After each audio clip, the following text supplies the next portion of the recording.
Hello and welcome to this short video on how to ask for a pay rise. My name is Carrie Swift and I'm the founder and CEO at Fearless. We are a training company focused on helping businesses grow by training their people to become confident communicators and fearless leaders. And we have over 50 courses on confident communication on topics like presentation skills, influencing skills, negotiation skills, and the more tricky topic of how to ask for a pay rise, which is what we're talking about today. So, first and most important few points about this topic is that if you don't ask, you don't get. It's easy to think that if I work hard, the system will reward me, the pay will come. Unfortunately, that's not how it works. Managers have to keep their costs down. That's part of their job. And unless you actually have this conversation, you are very unlikely to just be offered a pay rise. So it's worth taking the time to think about this. It's worth doing the research and preparation. And you don't necessarily need to wait for your annual appraisal. You can have this conversation outside of the time when you would usually discuss compensation. But the key point is that you have to be seen as a high performer before you ask. So that means seeking out feedback to find out how you're perceived and fixing any performance issues that might need fixing first. So you can say directly to your manager, can I get your feedback on the work I'm delivering? Is there anything you'd like me to do differently here? The idea is there's no surprises. You know exactly how you're perceived, and then you're ready to go in and have this conversation. And a really important point here is that actually we often think, what am I worth? What can I ask for? What do I need to pay my mortgage? And actually the bigger question here is not really about what you are worth or what you need. It's actually about what the job is worth.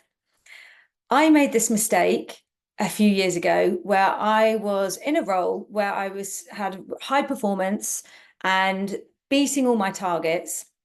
But actually what I hadn't really realized was that the slice of revenue that me and my team was responsible for was small compared to the wider company. And that really stopped me from being able to get the pay rise I wanted, to get the progression that I wanted.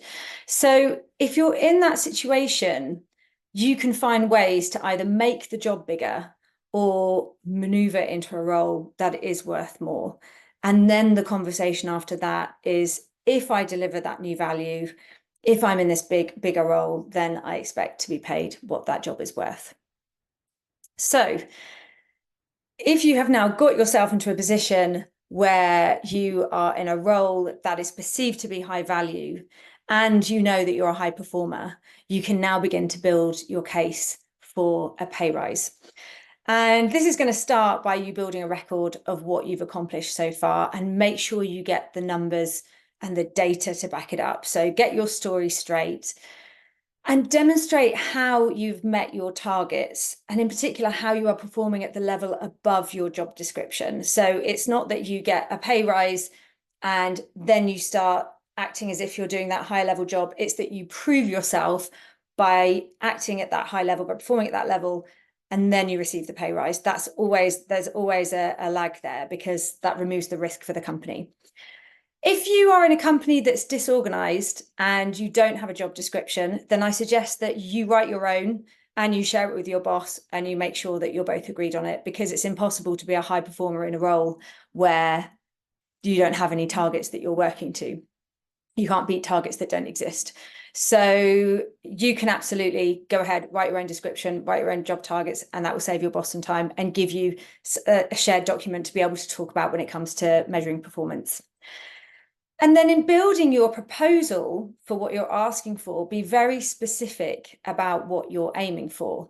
So do suggest a job title, the job title that you want, the salary that you want, the commission that you want, and the perks that you want is absolutely fine and helpful for you to do this thinking rather than your boss, because they probably haven't got time and nobody cares more about this than you do. And then thinking about how you're going to pitch it, try and position the argument from their perspective, and in particular, how they would pitch it to their boss. So if they were going to go and ask their boss for this extra budget for you, what would they need to say about you? And then you know what you need to deliver.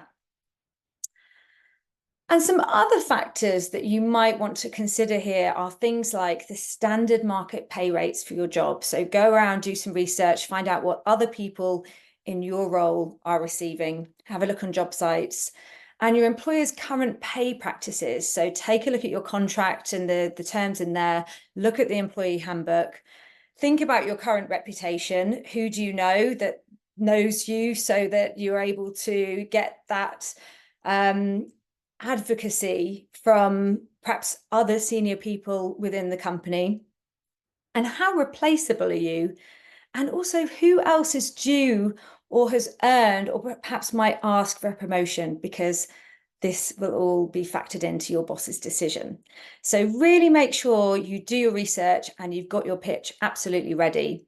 And then once you've done all that, you are in a position to open up this conversation. And in case you're thinking, how on earth do I start this conversation? You could say something like, I'd love the opportunity to take on some more responsibility, and I've written a suggested job spec that I could talk you through, or I'd really welcome your thoughts on my job role and remuneration. I've pulled some ideas together. And what you're really going for here is to be open and approachable about the topic. I think that sometimes when we're negotiating, we think that we have to have a poker face and we have to go in really stern. But actually, the research shows that you're more likely to get a yes if you are positive and open, and you start the conversation by saying something like, I've been looking forward to talking with you today. Thank you for making the time to meet with me. And you're going to get that openness back from your boss. And then when it comes to actually talking about the pay itself, studies show that if you make the first offer, then your final outcome is likely to be 30% higher. So it is a good idea for you to go in with an idea about what you're going to ask for. And if you don't feel that comfortable asking for this, I would say practice saying it out loud first, practice saying it to somebody else, rehearse the conversation. So aim for higher than you want, make the first offer, and mirror their concerns. So you might say, I understand that we've taken on a new team member this year and the budget needs to be sustainable, which is why I'm suggesting that I would receive this compensation based on me meeting these new targets. So you're showing an understanding of the position that they're in. And finally, practice, practice, practice. This is absolutely about getting used to negotiating, talking openly, not making it into a difficult conversation for your boss, but really finding the courage to ask for what you want. So in summary, 1, if you don't ask, you don't get. Number 2, make sure that you're seen as a high performer before you ask. Number 3, it's about what the job is worth rather than what you are worth.